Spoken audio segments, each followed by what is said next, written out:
Hi, welcome back to my video series on the GMAT hard data sufficiency questions.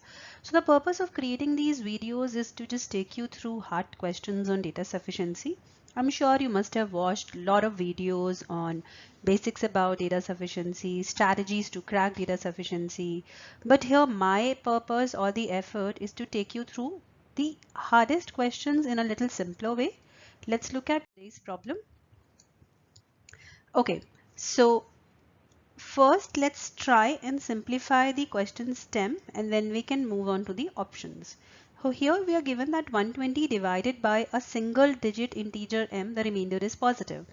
Now when 120 is divided by a single digit integer and which is positive, that means it can only be anything from 1, 2, 3 up to 9.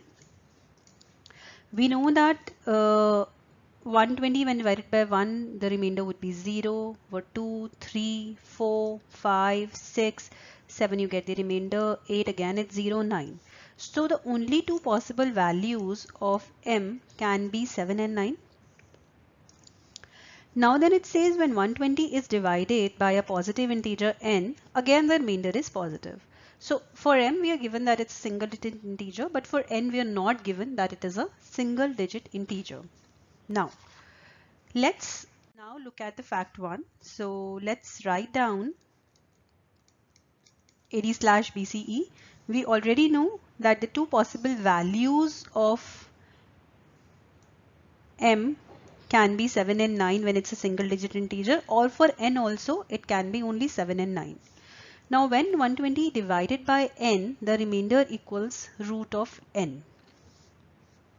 So that means if I take n as a single digit integer, the only possibility can be 9 because root of 9 will give me a positive value.